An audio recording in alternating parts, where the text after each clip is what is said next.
Let's kick it off. I'm going to throw this first question out. I'd like Brian and Kevin, and then maybe Owen, you could follow up. But why do you think the Cars world and these Cars come to life characters has resonated with moviegoers for over a decade now? I think it's the characters. You know, I think there's an appeal and there's a realism. I think people relate to the characters. You know, and I think. When you walk away from a movie, if it meant anything to you, if you cared at all, it's probably because you related to the characters and the lives, what they were going through, and you can see a little bit of yourself, see people that you know. I think at the end of the day, that's what we take away, and I think the Cars, you know, the characters and the Cars franchise has a lot of that to offer. Being a gearhead, who doesn't like cars? Yeah. Yeah. I think that it's also the animators, you know, did a pretty good job, because I know when they were first kind of animating the cars, you know, before they figured out where they were going to do the eyes and stuff, that they, you know, there's something, you know, that's kind of human or inviting about the expressions, and so I think that helps to kind of make the cars more relatable and lifelike to people. I think that's a big part of it. And the voice. The voices. You know? Don't forget these voices. Trying to pump a little life into this. Great voices. In Cars 3, Lightning McQueen, his red-hot career, suddenly takes an unexpected turn. Armie, tell us about the next-gen racers, and how does your character impact Lightning's world? Oh man, it's definitely a change. You know, he's part of this class of racers called the next gen, and they're faster, they're smarter, they're better looking. Just saying. I mean, look at that thing. Look at it. God, that does look pretty cool. I want to put a motor in that thing and take it home. Cristela, your character. Tell us about her, and how does she jump in to try and help Lightning McQueen? Well, Cruz Ramirez is a great little character. I loved playing, and what I like about her is that she's very good at what she does, but at the same time, she still has doubts about herself regarding the same skill that she uses to coach the cars to become the best they can be. What I like about Cruz is that I think that she's very relatable to both boys and girls, in that you might have doubts about things and you don't know how you're going to pull something off, and at the end of the day you realize that the only way to make sure that you can do your best is to actually just go for it and trust your instincts. And I think that that's something that we all struggle with at times. It's that the whole idea that you think you can do something and then you have doubts and you realize, forget the doubts, it's going to happen anyway. Let's just try our best and see what happens. And I love that about her. Well, that's great advice. I think I'm going to tell that to Jeff Gordon next time I get on the radio with him. Actually, he's not returning my calls. He doesn't. When we're done, we'll give his phone number out to the press. So, Cars 3 also features some really strong female characters. Kerry and Cristela. Yeah. How Those are your were the characters men. strong? Yeah. I'll clap for that. Yeah. Strong female characters. How is your character strong? Why is that important? I'm just really happy to be a part of this franchise. I've been such a fan for such a long time, so it's just a pleasure to be a part of this family. But I do think it's fun to see women in the film who are brave and smart and courageous and also teachable. You know, women that balance having extraordinary talent and intellect, but also are humble enough to learn the lessons they have to learn by the end of the film, to learn that you have to step into your greatness, or to learn that it's not as simple as numbers, that heart and passion is the most important thing. So Natalie Certain is humble, even though she's always right. Well, the movie humbles her. She's not humble in the beginning, for sure. Cristela? You know, what I like about this story, and what I think I loved about Pixar creating this world in Cars 3, is that you actually see, we tend to forget that that it really is about skill. We don't really reference that she is a girl. We don't reference that she's a female driver. We actually talk about how good she is, and we see it in the story. And it's one of those lessons that I think we tend to forget about, that it's not about a boy or a girl doing something. It's about the best person doing the best that they can. So I think that's such a great way to get a story about female empowerment by reminding everybody that we're all pretty much alike and we're all the same. And if you work hard and you have the skill, whoever is the best will win. Another one of maybe the biggest theme in this movie is really about mentorship. So this is really for all of you, but we'll start down on the end with you, Kevin. Who's mentored you professionally and or personally? You know, I've been in animation for almost 30 years, and I worked with Kathleen Gavin on Nightmare Before Christmas, and I think how she rolled and how she treated the crew and supported her director was that she's my mentor, my inspiration. Brian? I think emotionally, my parents, my father and mother, were the first mentors. Professionally, John Lasseter and the late Joe Ranft. He was the head of story on the original Cars movie when I first came to Pixar and working under the two of them. What a wonderful, first thing to do coming into Pixar. They've given me a lot of career advice, and I wouldn't be where I am without them. So that's the definition of mentorship for me. I'd probably have to say Shonda Rhimes, my boss at ABC on Scandal. And it's great to have a mentor who's a friend and a mentor, but I really look up to her as a leader and a mom and a citizen of the world. You know, it's funny, in this job you get a chance to work with so many people, and so many people know so many things that you don't. So I feel like I've had so many different mentors along my career. So Including your crew chief in this movie. yeah, of course, yeah. As any good racer, they're nothing without their crew chief. So it'd be hard to pick one, but I feel like every time you work is an opportunity to sort of like get a new mentor for at least that period that you can learn something from. I think that for me, my two biggest influences, one is my mom, who was an immigrant that came from Mexico and taught me, thank you, you've heard of it, and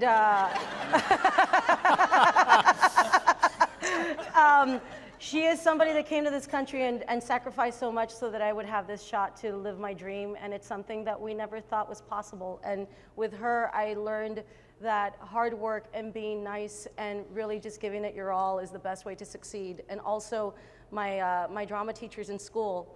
In 8th grade, my drama teacher forced me to go into theater because he saw something in me and changed my schedule without me knowing and told me that I had something. And I grew up in a border town, and acting is millions of miles away from that. And I always thought that I was going to end up doing a blue-collar job like everybody else in my family. And my teachers really taught me that if I wanted a dream, I could go do it, which I think is why I love this movie so much, because it has the same theme. So those two.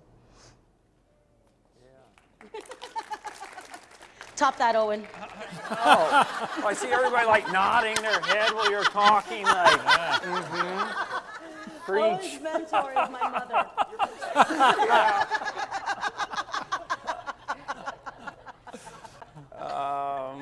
But yeah, what these guys are kind of saying, my parents, I think, sort of for, and I guess Jim Brooks is the person who brought us out to Los Angeles and gave us our big break, so certainly him. But yeah.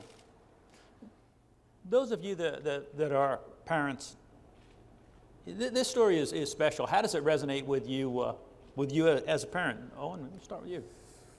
Well, yeah, I'm sort of a mentor to my kids. Sort of? Yeah. Depends what day you get me on. Today I am.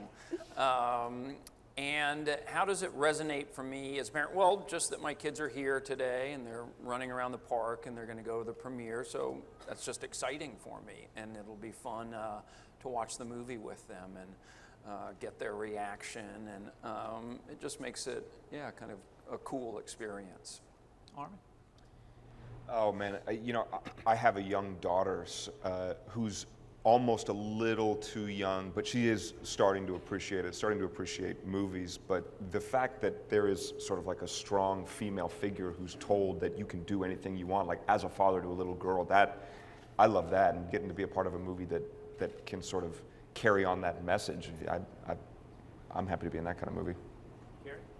Yeah, I had the treat of watching the film with my mother and my daughter, which was really special to have 3 generations of women watching this film that is so much about empowerment beyond gender, right? And inclusivity for women. And it was so special because it also really resonated for all 3 of us.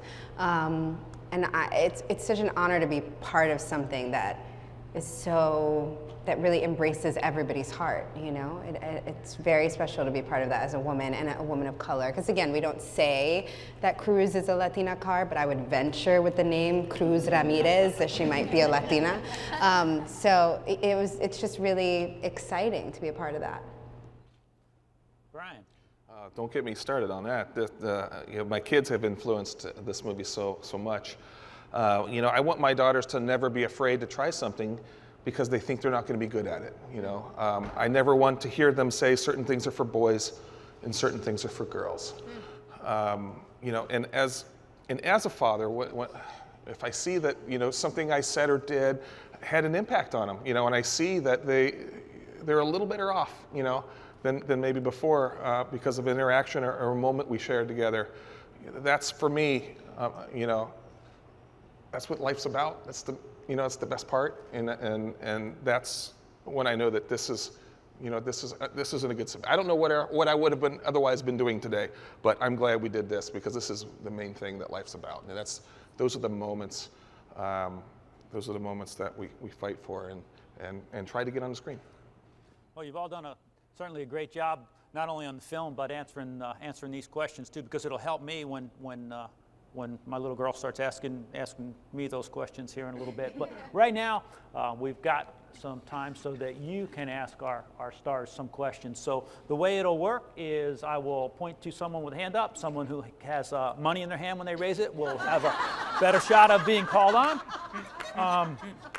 And someone will find you with a microphone.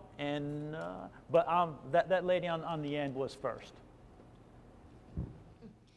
Thanks for calling on me because I'm representing Cristela's hometown newspaper, The Monitor in McAllen, Texas. So what would you like to specifically say to your family and friends that they'll read on Friday? Oh my God. I'm sorry, I didn't hear the first part. Owen was talking. Okay. What would I like to tell my family and friends? People don't know this, but the area that I grew up with is called the Rio Grande Valley. The majority of the people that live there, when I was there, live well below poverty. I like this movie a lot because I feel like it's a good way to tell kids that they matter. And I think that growing up, when you come from a family that doesn't have a lot of times the parents forget to tell the kids that they matter because we're too busy trying to survive. And I want them to know back home, because my brothers still live there and I visit there often. I want people down there to know that it's possible to have a dream and actually achieve it, because every day I wake up so grateful that I have the opportunities that I have. And it came from living in an area where everybody is so warm, kind, and loving, that I want them to know that every day and every opportunity that I do, I carry that area with me because I know it's such a rarity. And I just love that I get the chance to do that, not only for my family, but for everybody there in my hometown.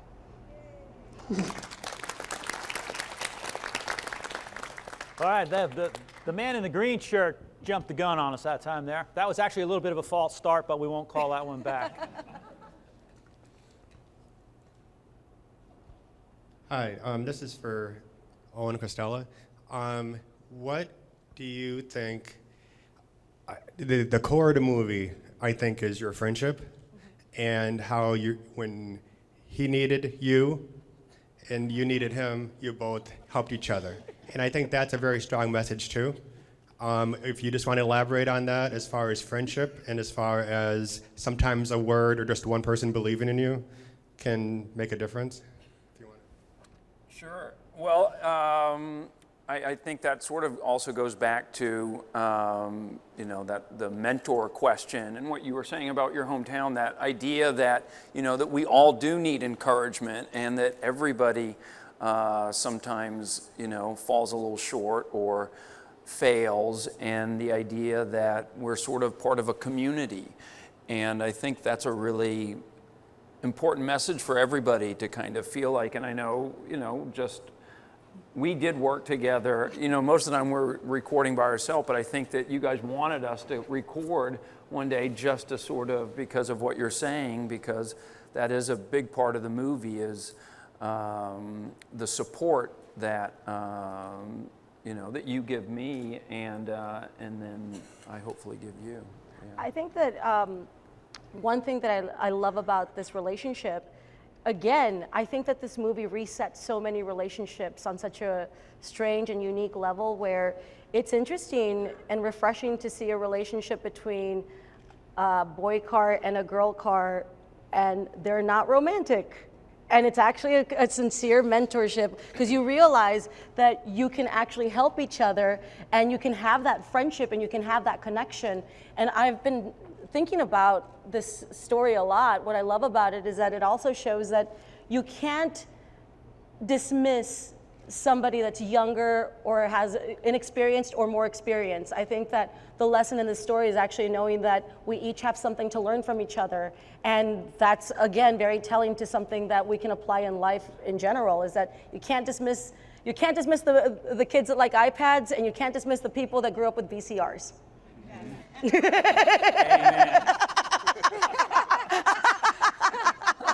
The lady with the green band, I thought that was a $5 bill, but it's a green band, but okay. You take credit cards? I do. So, okay, hi, sorry. Hi, I'm Tibet with Black Girl Nerds. Hey, all right. Y'all saw that, right? Okay.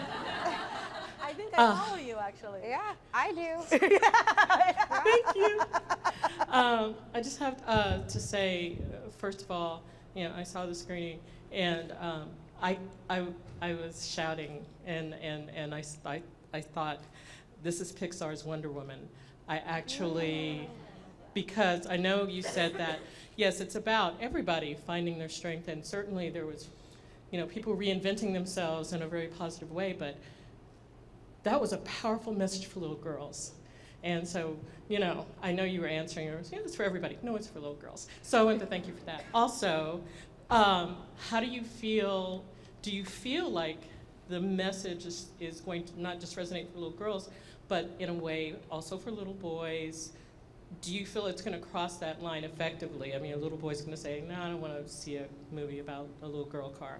How do you think that you're going to approach that? Well, I can tell you that just because I come from stand-up, my approach with stand-up has always been to try to be very personal about my stories. And what I like to do is, for me personally, I always approach stand-up in not trying to be so specific that you let people feel like they don't get it or it's not for them.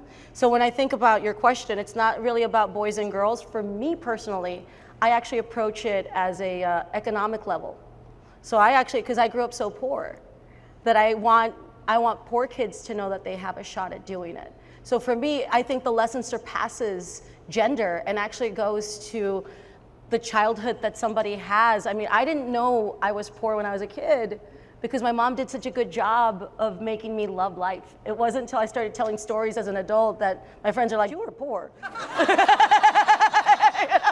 know what I mean? So for me, I think that I love that you said that this is Pixar's Wonder Woman, because for me, I think that we don't have enough stories about female characters actually in a world with male characters where they get to succeed in a way that isn't romantic or anything. It's just being empowered and succeeding. And so I think it surpasses gender. For me, it's just any kid that feels disenfranchised, disappointed, feels like they don't belong, feels like, what's the point? This is the story for them. For me, this is a story about hope. And we need more stories like that because the kids are the ones that grow up and they're the ones that take over the country.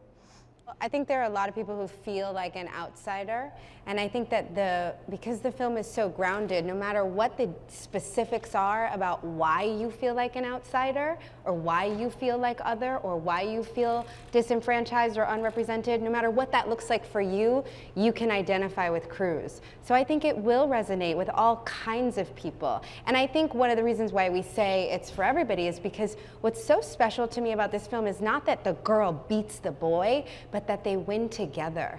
And I feel like that's such an important message. That's that a she great point. wins, but that they win together. That there's room for the mentor and the mentee. There's room for the girl and the boy. There's room for the champion and the newcomer. And that if we work together, there's room for everybody at the table. And I think that's one of the most special things about the film. It's great stuff. These guys were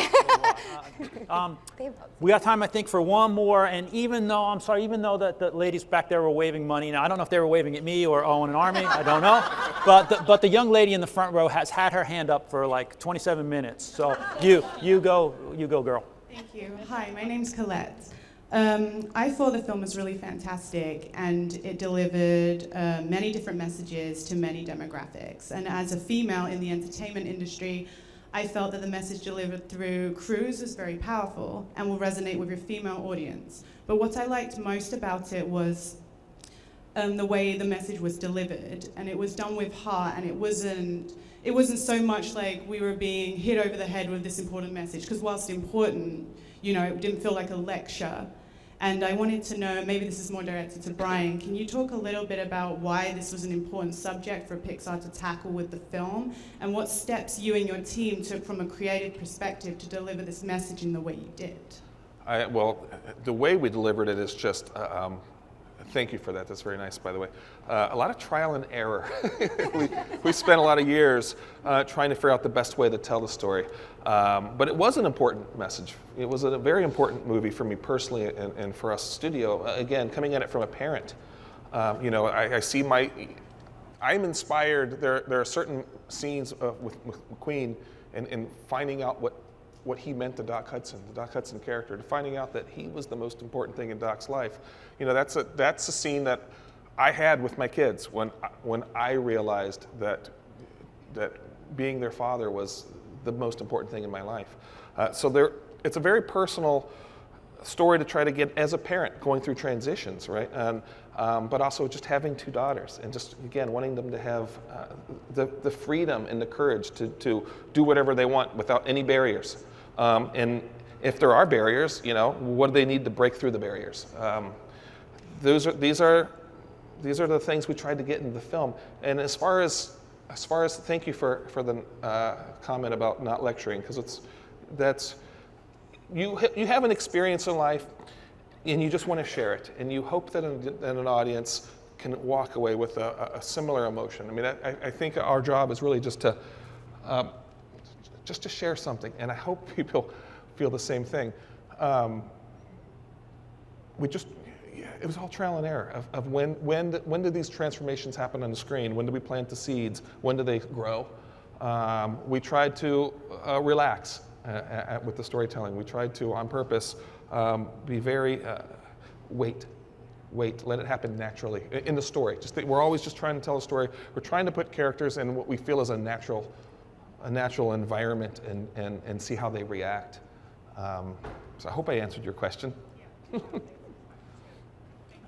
Well, thank you. We've got to let this group go and be ready for our second group. Thank you all very much. Great job, and look forward to seeing you a little bit later. Thank you.